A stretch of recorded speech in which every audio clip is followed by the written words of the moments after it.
Magandang araw, welcome back sa channel ko, Masters Joe Vlog, Masters in Self-Study, at magsi-self-study na naman tayo ngayon. So nakikita nyo rito, meron ako ritong clicker. Ito, nagdo-double click na to. Tapos ito rin. Papakita ko sa inyo kung anong itsura ng nagdo-double click sa scope. Ayan, hindi nyo pa ito nakikita. Dahil hindi pa naka-trigger mode yung scope natin. I-trigger mode ko muna. Yan, naka-trigger mode na siya. So ayan, nakikita niyo yan, ayan, ganyan itsura ng wave niya. Itong normal position ng scope ay ng switch na to. Nasa 5 volts ang linagay ko rito. Then kung makikita niyo pag clinic ko ganyan, nagkakaroon ng bouncing. Ayan. Dapat niyan hindi gaano nagkakaroon ng bouncing.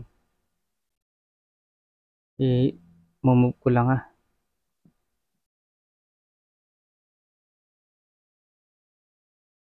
Ay, move ko lang yung wave natin. Kaya na. Maraming bounce na nangyayari sa kanya kaya nagdo-double click. Ayan dito. Dapat mga kalahati lang yan. So ang gagawin ko, lalagyan ko siya ng capacitor para mabawasan ng bouncing niya ng konti. Lagyan ko siya ng capacitor dito. Hindi bouncer to. Para pag kinabit natin sa mouse mamaya. So makita niyo ang epekto nito pag pinindot ko. Ayan. Ganyan na nagiging forma. Hindi na gaano siya umaabot sa taas yung wave niya sa pinaka 5 volts. Ito kasi ang 5 volts nito. Pag binilang mo ito, 1, 2, 3, 4, 5, 5 volts to. Hindi na umaabot yung huling pulse niya sa 5 volts kaya nabawasan na ang double click niya. Ayan. Compare sa walang capacitor.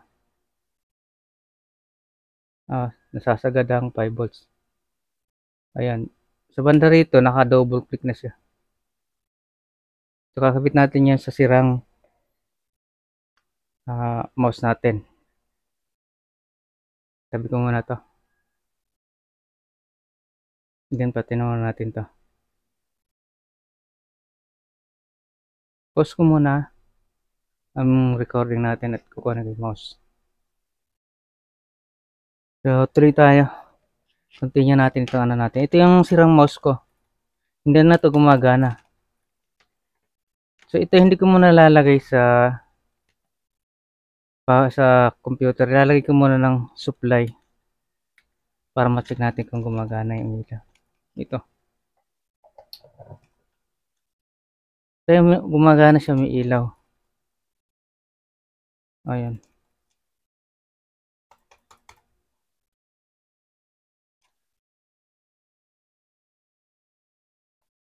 Tanggalin ko muna. Yeah. Baklasin natin.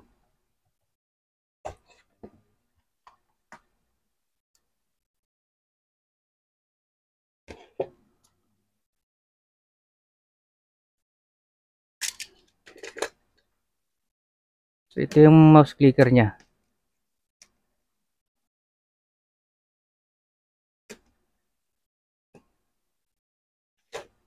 Pagkumparahin natin ang sirang mouse clicker saka yung buong mouse clicker ha. So, gamit tayo ng tester. Lagay ko na lang sa buzzer para naririnig nyo.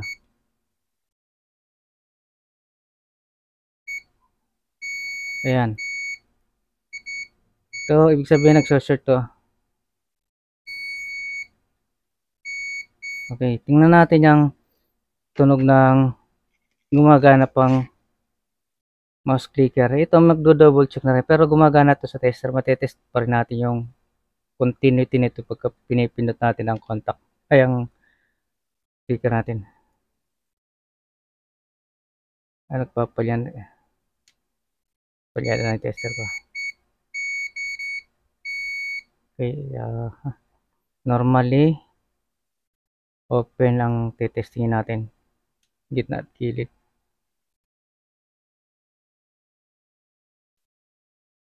So, ayan, ayaw.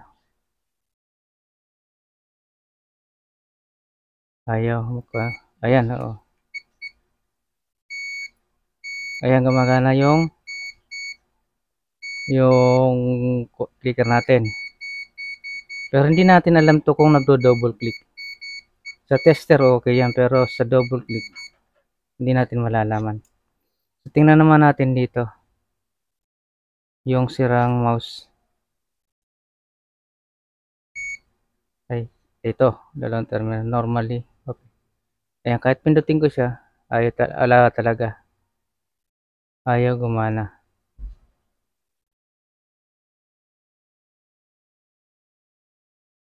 Ayan, ayaw. Kahit anong pindot ko. So, papalitan natin to ngayon.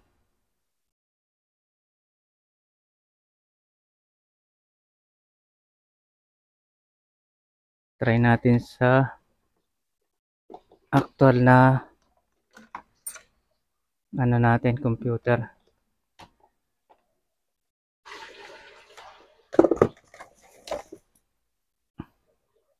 Ayan.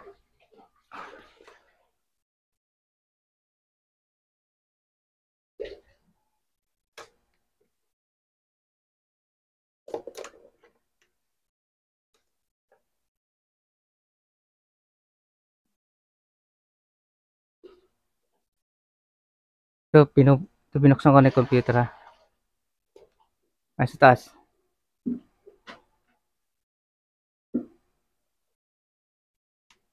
Kabit natin to sa computer mismo.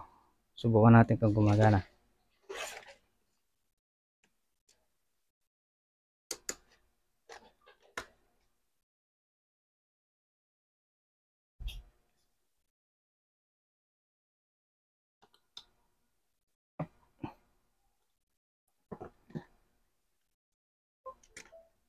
Nga, narinig niya, na-detect yung pinaka-mouse niya.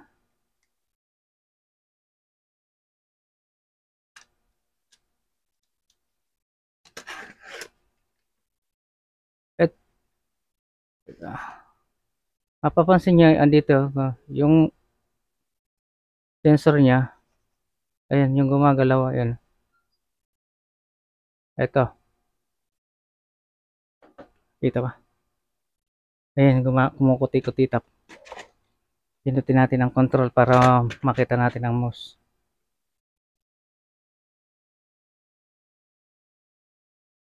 Ay, hindi. Ayaw. Ayan na. Ayan. Dito sa icon. Pakita nyo to. Gumagalaw ang icon natin. Pag tinatapatan.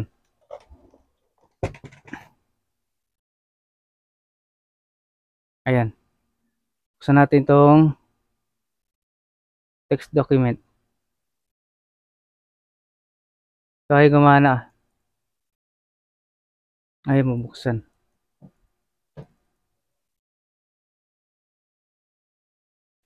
Gagawin natin, papalitan natin ito ngayon.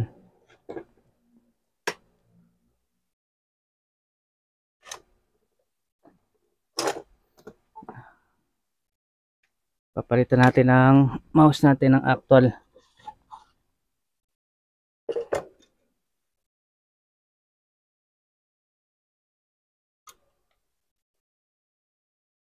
Habang pinapainit yung tester, lalagyan natin ng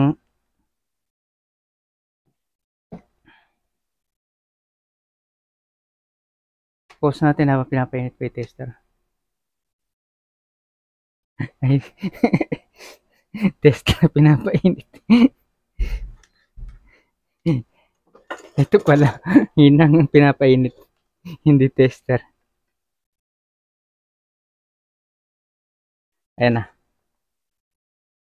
Papalitan natin yung clicker natin.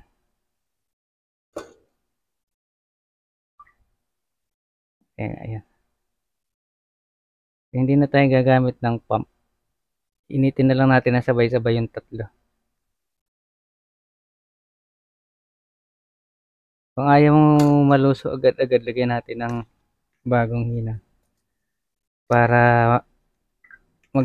madaling tanggalin, malambot agad.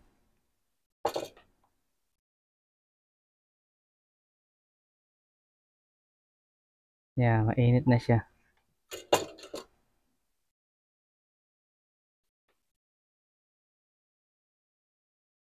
Yan. Oh. Ganyan, madali lang siya tanggalin.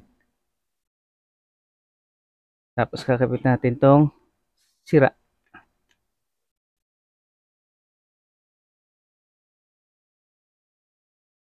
Gumagana siya.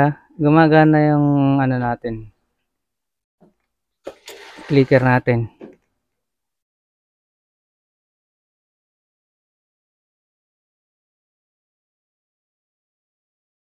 Yeah.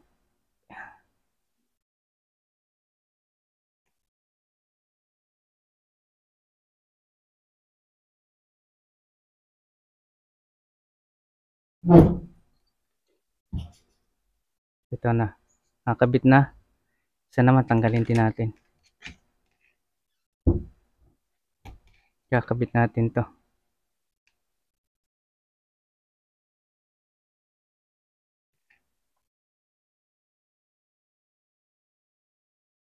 Bigyan muna natin ng bagong hinang para yung dating hinang niya lumambot na. Saka uminit na agad yung board. Mas madaling. Pag madaling uminit ang board, hindi masisira yung ano natin, ito pinaka PCB. Ayun na, umangat siya ng konti. Sobrang init.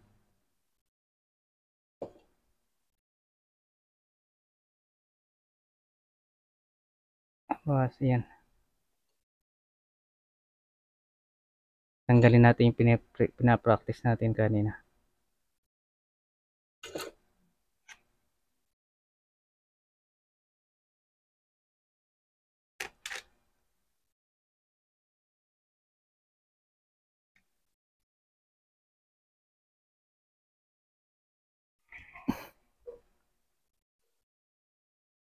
Ito.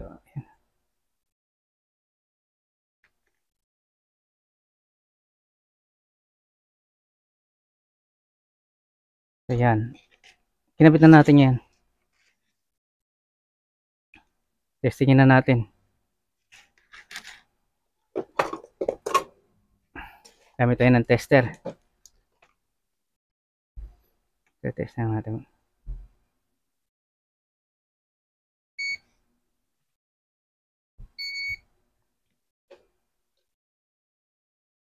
Nilolo ko ng konti tester ko.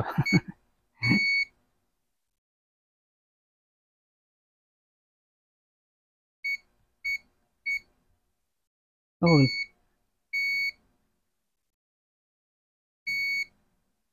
Medyo mahina na battery.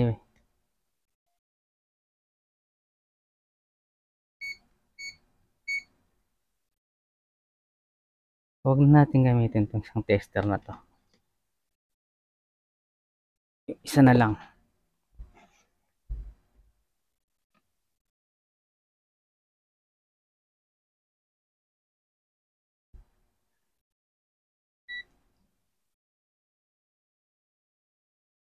Faster. Yan. Yung ano yata may problema sa akin.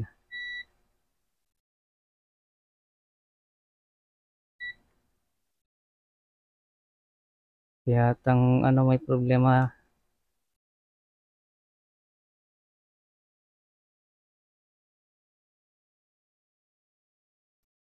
Ano pala, ito pala may problema sa akin. Dalawa yung nakita natin problema.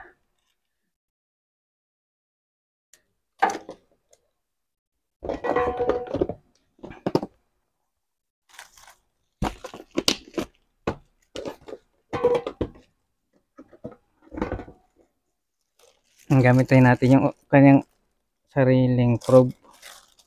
So probe pala may problema sa contester.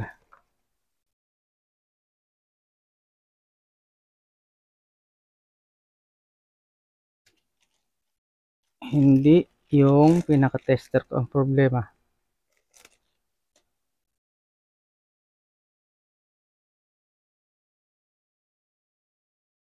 So, yan, ito isa. Ayan po. Testingin na natin to ngayon.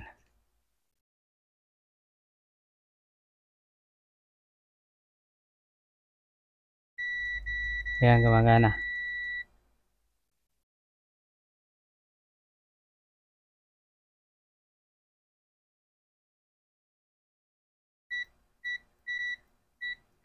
Okay. Gumagana siya ngayon. Lipat tayo sa ating computer.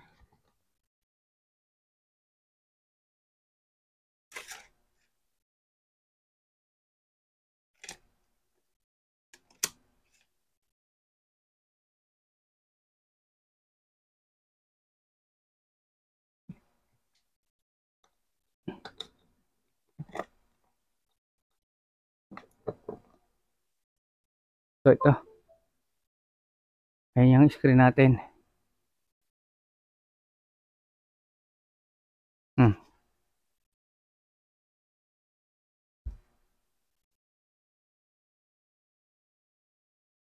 Ito bubuksan natin. Ito yung ayan, nag-hover. Ayan. Ayan yung mouse natin. Buksan na natin yung text document. Oh, nagbukas na. Okay na. Oh.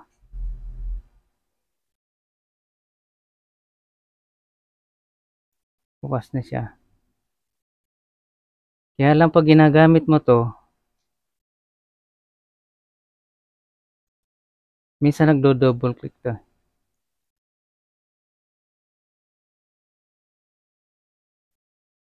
Ayan.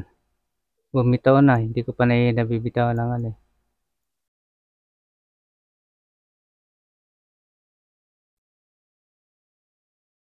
Kaya gumagana uli yung mouse natin na sira. Tingnan natin yung waveform nito.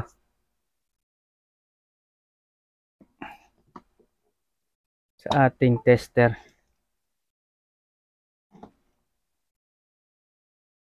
So ito kakabitan ko to ng wire. Tingnan natin ang magiging resulta.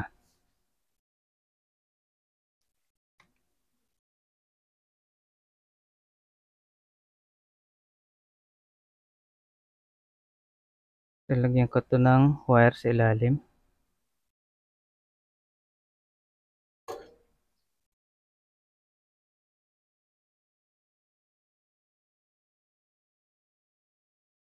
Tapos isa pa.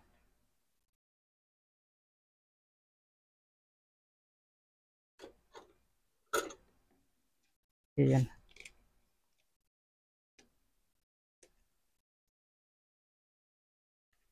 I-clip natin dito yung natin. Scope. Ito yung ground natin. Ito yung sa signal ay nakakabit pala. Lipat natin ng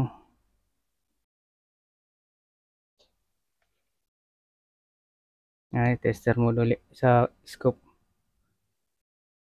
So supplyan natin to ng adapter muna. Lipat natin muna sa adapter para supplyan to.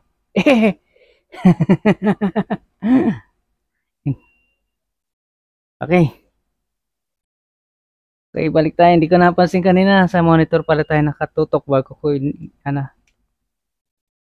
pakita sa inyo. Ito, yung mouse natin, linagyan natin ng wire para makita natin yung natin. Double yung ating waveform sa scope. Nakakabit na siya. Kabit ko muna ito sa adapter para ma-supplyan mo na para hindi tayo para makita natin na hindi ko kakabit ito sa computer para hindi masira yung scope natin o yung mouse natin. Ayan. So, check muna natin tong ano, kung ano itsura. Pag, ayan, yan ang itsura niya. Lagyan natin sa normal. Ayan. Speaker mode.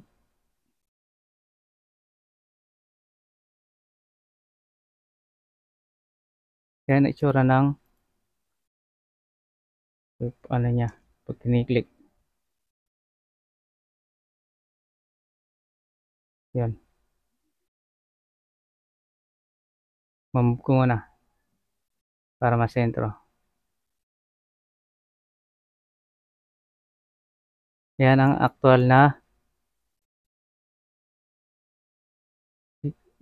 na waveform niya. So lagyan natin ng konting capacitor, titingnan natin kung ano magiging itsura.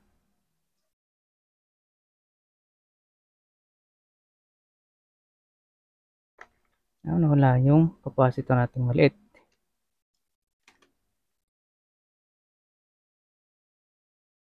Lalagyan natin ng capacitor.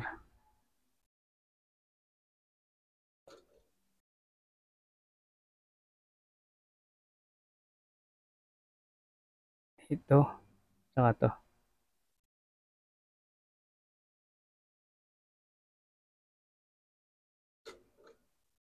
So pag clinic natin, yung gagawin na nakakasaksak, kung yung gagayahin to nakasaksak tapos hininangan ko nakakabit pa yung tester. So kahit lagyan pala natin ng capacitor, walang gaano nagiging epekto sa pag-double click niya.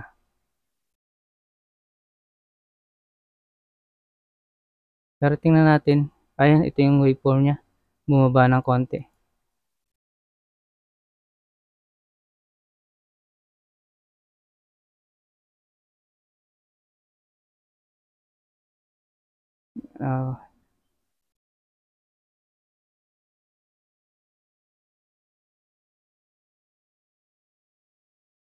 Yan.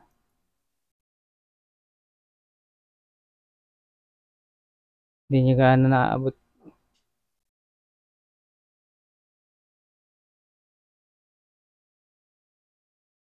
So, naka 1 volt siya dapat. Ito.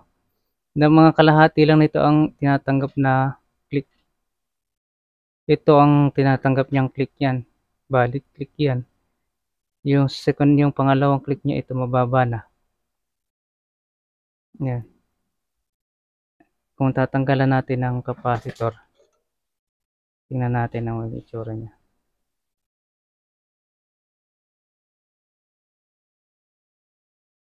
Kung mataas pa rin yung banda rito. Ay nagkakaroon siya ng ano, double click kasi dito. Ito yung portion na valid click yung single. Ito, ayan, nagkakaroon na siya ng clicking.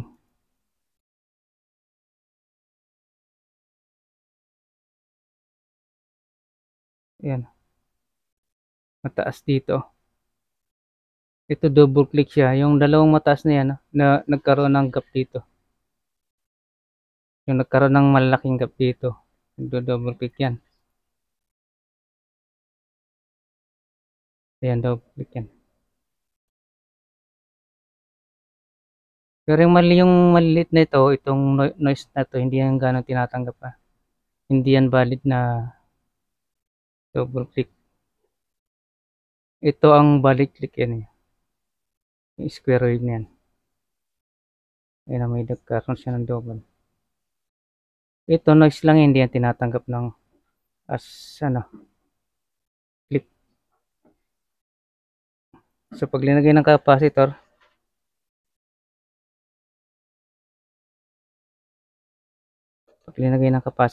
magiging noise na lang yung double click niya.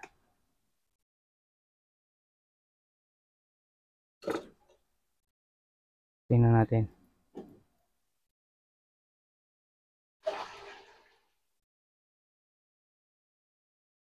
Ayan. Ito yung nagkakaroon double click. Pero mas marami ang noise na lang, nabawasan yung double.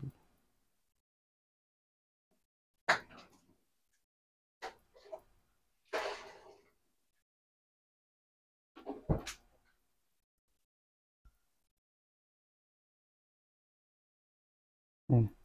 Mula rito hanggang dito, nagiging double click. Kaya lang ito, bounce lang yun ng, bounce lang yun ng clicker.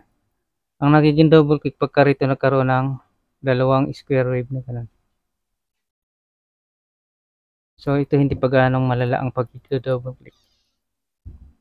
Kasi noise lang yung pangalawa, no? Kaya lagay na natin.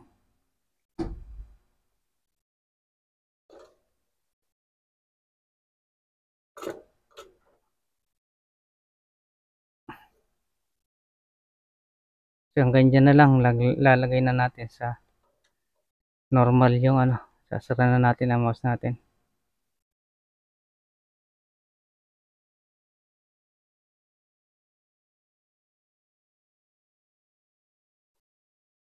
Sabit na natin sa ano natin.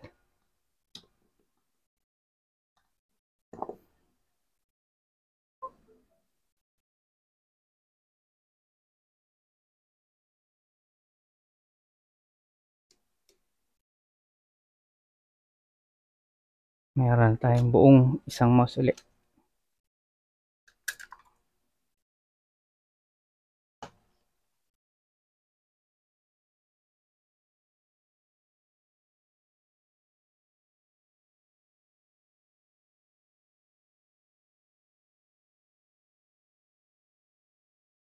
So itong kaliwa ang nagkakaroon ng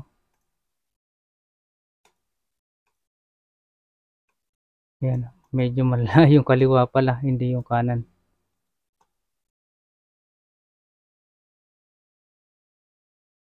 Yung left click ang nagkakaproblema, may problema pala. Mas malala yung button ng left click.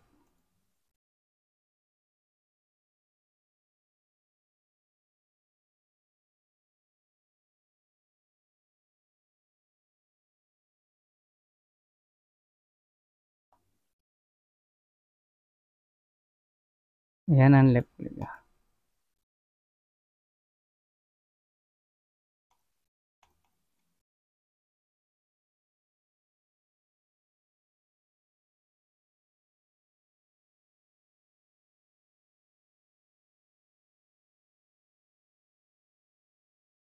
Okay na.